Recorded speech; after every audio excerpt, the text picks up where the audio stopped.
In a culture obsessed with communication, where every thought is tweeted, every meeting ends with action items, and vulnerability is broadcast as virtue, there's one ancient strategy that still beats them all. Strategic silence. Not the awkward kind, not the passive-aggressive kind, but the kind that rewrites power dynamics without uttering a single word, while others overshare their plans and advertise their weaknesses in the name of transparency. The most effective people in any room often say the least, and no one understood this better than Niccolò Machiavelli, the 16th century Florentine philosopher who saw politics as it really was: brutal, messy, and dominated not by idealism, but by power. We often remember Machiavelli for what he said in The Prince. It is better to be feared than loved, but what's even more important is what he didn't say. Or rather, what he said about the value of not speaking at all. The vulgar crowd is always taken by appearances. In other words, speak too much, and you risk becoming one of them, easily understood, easily judged, and easily dismissed. But remain silent, and you become a mystery, a force, a player whose moves can't be predicted because your mind can't be read. Speech creates appearances. Silence preserves reality. Every time you speak, you give away something. Your intentions, your emotional state, your insecurities. Even the smartest people tend to underestimate just how much they reveal when they try to explain themselves. It's not just about what you say, it's about what others can do with what you say. Machiavelli lived in a time when the wrong word could get you exiled or executed. But even in today's relatively safe world of corporate ladders and digital reputations, careless speech can ruin careers, break alliances, or simply show your hand too early. Men in general judge more by the eye than by the hand. Translation: people don't care what you're capable of. They care what they think you're capable of. And once you start talking too much, you strip away that mystery. The real costs of unnecessary speech. Let's break down what excessive talking really costs you, not metaphorically, strategically. 1. Commitment without flexibility. When you state your goals out loud, people expect you to stick to them. If you change course later, it doesn't matter whether you had a better idea. They'll label you as inconsistent or weak. But if you say nothing, you can pivot whenever you want without having to explain or apologize. 2. Exposure of your mental blueprint. The more you explain yourself, the more people understand how you think. And once they know how you think, they can manipulate you. They can counter you. They can use your predictability against you. As Machiavelli once said, you can judge a ruler by the people around him. Similarly, you can judge someone's strategic value by how much unnecessary information they give away. 3. The death of mystique. Compulsive talkers are easy to ignore. They flood the room with noise until their words carry no weight. The quiet ones, when they speak, people listen because it's rare, because it's deliberate, because it means something. It is far safer to be feared than loved. Fear requires mystery, and mystery dies the moment you start explaining yourself. The modern-day oversharing epidemic. In the age of social media and Zoom meetings, we've been trained to believe that silence means disengagement, that if you're not participating, you're not valuable. But Machiavelli would argue the opposite. The person who speaks in every meeting dilutes their impact. The friend who posts their every thought online becomes predictable. The leader who explains every move loses their authority. The negotiator who tries to fill the silence gives away leverage. In each of these cases, constant communication is not clarity. It's surrender. It's giving away more than you get. And worst of all, it's doing so without realizing the power you're losing in the process. Strategic silence is not passive. It's calculated power. Machiavellian silence isn't just not speaking. It's the art of knowing exactly when not to speak, and more importantly, why. It's the space you leave open so others fill it with their assumptions, their fears, their confessions. It's the pause that makes others lean in. It's the tension that puts you in control, not because you're louder, but because you're harder to read. We've been told that communication is the key to everything. That may be true, in part, but selective communication is the key to influence. And silence is what gives your words their weight. When used well, strategic silence is more than a pause. It's a presence that says, I don't need to explain myself to prove my value. My silence is my strategy. Up next. In part 2, we'll explore the 3 specific types of strategic silence, each with its own purpose and psychological impact. We'll break down how to use silence for information gathering, authority building, and ambiguity preservation, plus how these tactics show up in negotiations, relationships, leadership, and daily interactions. Because the moment you stop speaking to be heard and start speaking, if silence is a weapon, then not all silence is created equal. Machiavellian silence isn't a single blunt instrument.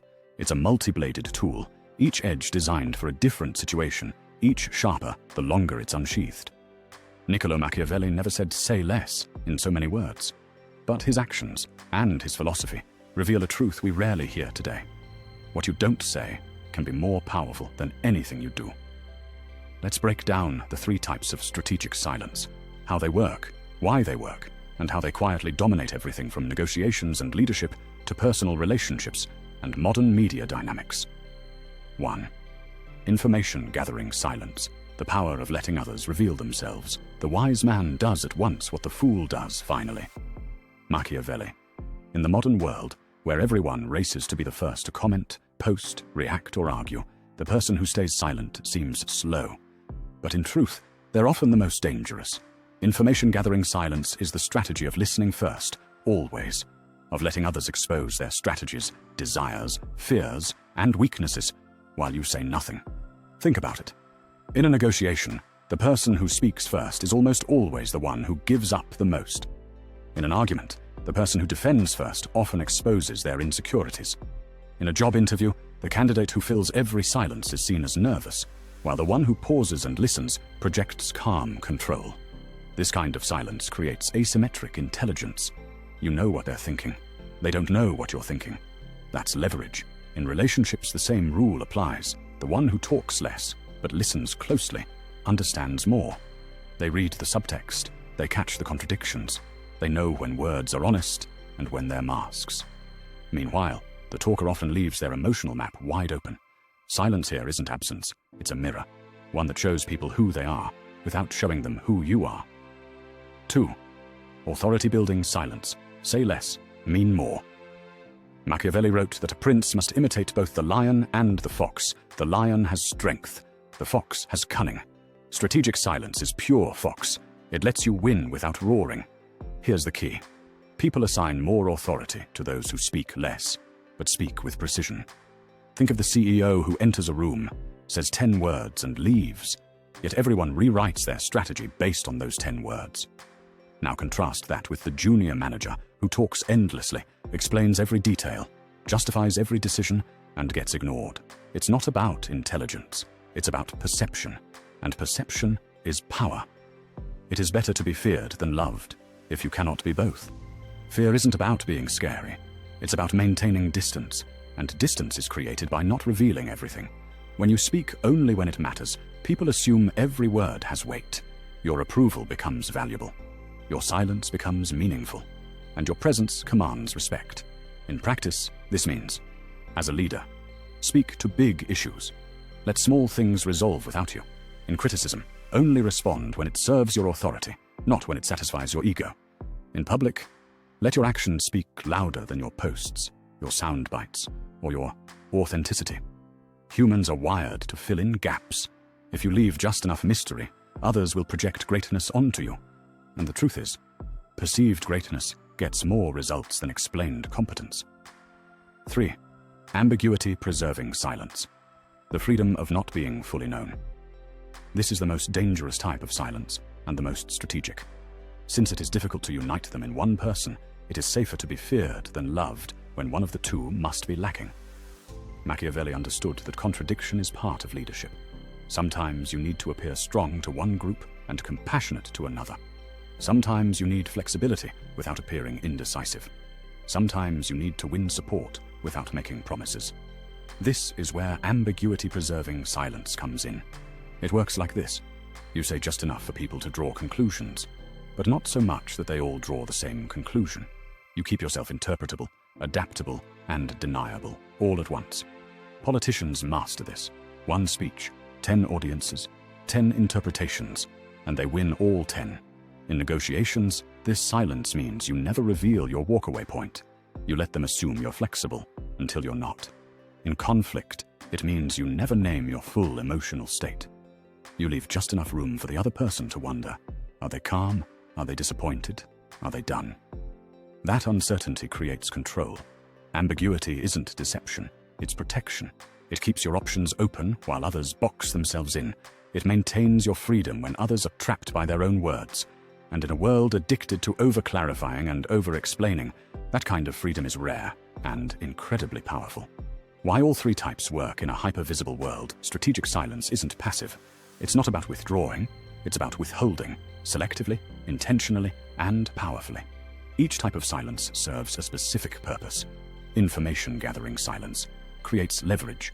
Authority-building silence builds mystique and perceived value. Ambiguity-preserving silence keeps you adaptable, safe, and hard to corner. And together, they form a communication style that dominates noisy environments. In a world where everyone is shouting their truth, your quiet becomes a signal.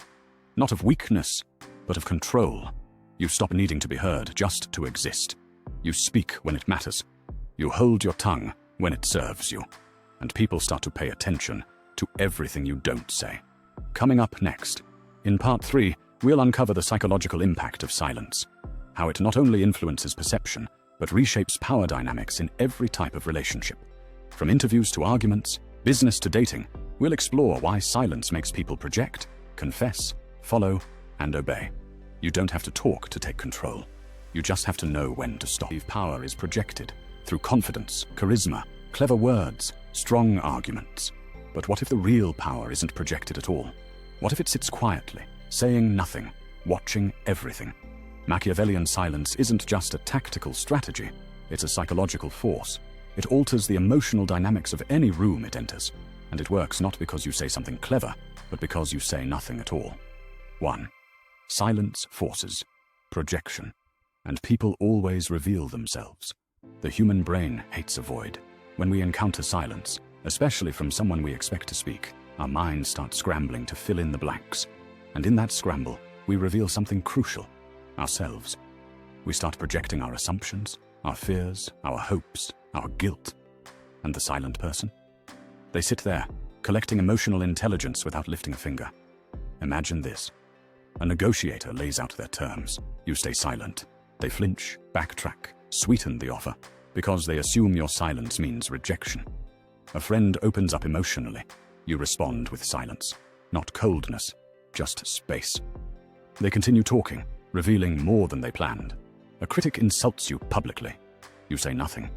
The audience wonders if you're above it all, or maybe you know something they don't. Either way, your silence steals attention from their noise. This is the brilliance of strategic quiet. You say less, they say more, and in doing so, they give you power. Machiavelli understood this when he wrote that men are so simple and so much inclined to obey immediate needs that a deceiver will never lack an audience. But silence doesn't require deception, just discipline. Let them fill in the gaps. You'll know more about them than they ever will about you. 2. Silence reverses the power dynamic. Who controls a conversation? It's not the one who talks most. It's the one who controls when to talk and when not to. This is where silence flips the typical dynamic. Most people use words to seek validation. They speak first, they defend their ideas, they chase approval. But the person who waits, who listens, positions themselves not as the speaker, but as the judge. Judges don't rush. Judges don't explain. Judges observe and render verdicts. In business meetings, it's the quiet executive who listens all the way through, then delivers a single sentence that shifts the entire direction of the room. In conflict, it's the person who stays calm and quiet that unsettles everyone else. People don't fear loud opponents, they fear unreadable ones. And in leadership, it's the one who chooses silence over self-explanation that comes off as most certain. Why? Because they don't need to justify. The lion doesn't explain himself to the sheep. Ancient proverb, Machiavellian in spirit. We live in a culture that rewards oversharing, but true influence often comes from the unreadable, not the relatable. 3. Silence creates mystique, and mystique creates authority. Let's be honest. Mystery is magnetic. We're drawn to what we don't fully understand. We assign power to those we can't quite figure out. This is why Machiavelli noted that men judge more by the eye than by the hand. We believe what we see, but we're obsessed with what we can't see. The talker reveals everything: their strategy, their fear, their emotional baseline, their need for reassurance. They become predictable, ordinary. The silent figure. They're an enigma, and people don't challenge enigmas. They respect them, or fear them. Sometimes both. In leadership, this is a game changer. A boss who explains every decision invites disagreement. A boss who declares direction and walks away invites obedience. One creates conversation, the other creates momentum. This doesn't mean you should be cold, robotic, or fake. It means you should reveal only what enhances your authority and leave the rest to mystery. 4. Silence wins arguments. That words can't. Words can win debates, but silence wins respect. Think about personal conflict. You're angry. Someone attacks you verbally. Your instinct is to fire back, to correct, to defend. But when you pause and say nothing, the weight shifts. You give the other person space to overextend. You deny them the emotional reaction they were fishing for. You protect your self-respect, and sometimes theirs too. In relationships, this kind of restraint signals maturity. In politics, it signals strength. In media, it's the foundation of mystique. And in business, it separates leaders from responders. Sometimes, the most powerful sentence is the one you never say. 5. Silence builds. Internal power, not just external impact. Machiavelli wasn't just advising rulers how to rule others. He was pointing to how we rule ourselves. Strategic silence builds inner authority. It teaches you to be comfortable with discomfort, to tolerate tension, to delay gratification. These are marks of emotional intelligence, but they're also marks of self-mastery. Every time you resist the urge to overshare, over-defend, or overreact, you build this discipline. You stop leaking energy. You stop broadcasting insecurity. You become a source rather than a seeker of power. In this way, silence isn't just a social tool. It's a psychological training ground. And Machiavelli, he was way ahead of the curve. Up next, the modern mistake: how the cult of transparency kills power. In the final chapter, we'll dismantle the modern obsession with constant communication. We'll look at how the cult of transparency, disguised as authenticity, is actually draining influence from leaders, negotiators, and creators alike. Because when everyone is sharing everything, the rarest and most powerful move left is to say nothing at all. In today's world, transparency is celebrated as a virtue. Just be real. Speak your truth. Don't hold back. From social media confessions to oversharing in meetings, modern culture equates openness with authenticity and silence with suspicion. But Machiavelli would look at this trend and raise an eyebrow, not in disapproval, but in strategic caution. To him, the compulsion to constantly explain, justify, and reveal would be seen not as courageous honesty, but as strategic malpractice. He warned us centuries ago. The promise given was a necessity of the past. The word broken is a necessity of the present. In other words, every time you speak today, you limit your options tomorrow.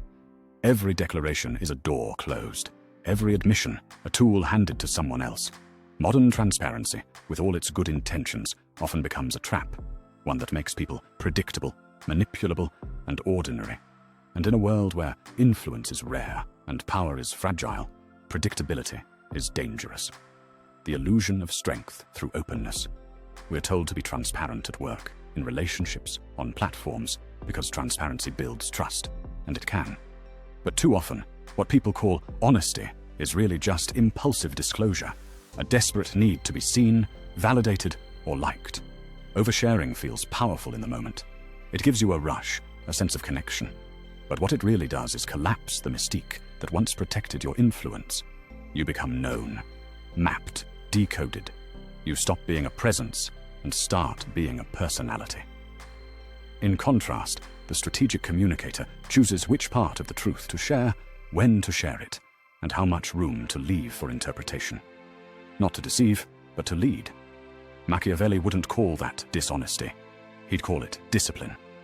The psychology of speech debt. Every time you speak, you create a kind of psychological debt, a record of your thinking, your intention, your direction. And that record can be used against you. The more people know what you plan, the more ways they can stop it, mirror it, or undermine it. Transparency often removes your most important advantage: unpredictability. Let's say you're negotiating a business deal.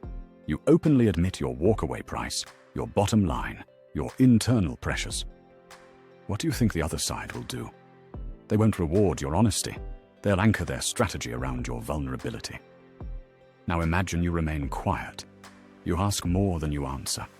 You let their discomfort with the silence do the talking. Now you control the tempo. You maintain optionality. You force them to reveal more before you commit to anything. This is what Machiavelli understood. Words create constraints. Silence creates leverage. The emotional cost of overexposure. Transparency isn't just a strategic risk, it's an emotional liability. When you share too much too soon, especially in relationships, you expose your emotional blueprint before trust is earned. You give others access to your doubts, your past, your weaknesses. And not everyone handles that information with care. The result? You lose power in the dynamic. You become someone who's easy to understand, easy to predict, easy to dismiss. Machiavelli knew that influence requires some distance. Not coldness, not detachment, but space for others to wonder, to question, to respect. Without that space, you become familiar, and the familiar is rarely revered. As he wrote, it is better to be feared than loved, if you cannot be both. In modern terms, it's better to be respected than liked, and sometimes that means withholding instead of revealing. The modern myth of authenticity. Authenticity has become the buzzword of the century. Be vulnerable, be open, be yourself. But that mantra ignores a hard truth Machiavelli understood centuries ago. Men are driven by present needs, not future consequences. In a moment of vulnerability, you might feel compelled to get it all out, to unload the full story, to confess, explain, or justify. But those around you aren't processing your truth with emotional generosity. They're processing it through bias, agenda, or survival instinct. What feels authentic to you might come across as oversharing to someone else, or worse, weakness. Real authenticity is not emotional nudity. It's consistency between your internal values and your external behavior. You can be authentic and still be strategic. You can be real and still choose silence. Because in the real world, unfiltered truth doesn't always build trust. Sometimes, it just builds ammunition. Practical tools. How to escape the transparency trap. So how do you maintain integrity without falling into the trap of compulsive openness? 1. Speak with a delay. Never speak when you're emotionally charged. Silence gives you a buffer between feeling and response. In that pause, you regain control, not just of your words, but of your image. Ask yourself, is this truth necessary right now, or do I just want relief? 2. Reveal strategically, not habitually. Only share what serves your current goal. If disclosing something builds leverage, clarity, or respect, go ahead. But if it just satisfies your ego, hold it back. The strongest voice in the room is often the one that speaks last. 3. Use silence to signal strength. In tough conversations, negotiations, or conflicts, silence isn't retreat, it's a power move. Let others fill the space. Let them reveal their position. Let them feel the weight of your presence, not your words. People respect what they don't fully understand. Don't be a loud book. Be a quiet mystery. 4. Replace oversharing with purposeful questions. Instead of broadcasting your internal process, redirect the attention. Ask questions that surface others' thoughts, feelings, or strategies. This creates asymmetry in your favor. Machiavelli didn't say, don't communicate. He said, control the narrative. Up next, the strategic whisper. This brings us to the final principle of Machiavellian silence. The whisper strategy. How saying just enough, at the right moment, to the right person, creates exponential impact. Because the ones who rise aren't the ones who talk the most. They're the ones who talk when it matters most. So the next time you're tempted to overshare, remember, every silence is a strategy. Every word is a risk. And sometimes, the most powerful move in the room is to say nothing at all.